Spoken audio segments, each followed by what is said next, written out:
بسم اللہ الرحمن الرحیم اللہم صل علی محمد وآل محمد الحمدللہ۔ تفسیر الخازن میں ہے کہ شب قدر کی رات آسمانوں سے زمین پر اتنی کثرت کے ساتھ فرشتوں کا نزول ہوتا ہے کہ زمین تنگ ہو جاتی ہے۔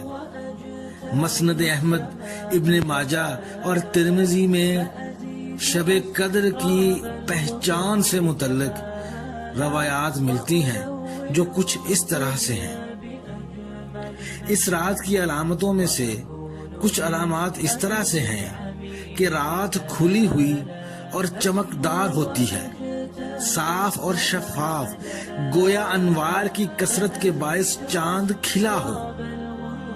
یہ زمین نہ زیادہ گرم ہوتی ہے نہ زیادہ ٹھنڈی، بلکہ معتدل۔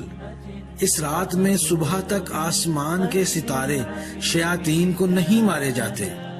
اس کی نشانیوں میں سے یہ بھی ہے کہ اس کے بعد صبح کا سورج بغیر شعاع کے نکلتا ہے، بالکل ہموار ٹکیا کی طرح، 14ویں کا چاند ہو، کیونکہ شیطان کے لیے اجازت نہیں کہ وہ اس دن سورج کے ساتھ نکلے۔ اس رات کے پچھلے پہر بے حد کیف و سرور کو محسوس کیا گیا۔ آسمان کی طرف نظر کرنے سے نور زمین کی طرف آتا محسوس ہوتا ہے۔ بعض اسلاف نے اس رات سمندر کا پانی چکھا تو وہ میٹھا اور شیریں محسوس ہوا۔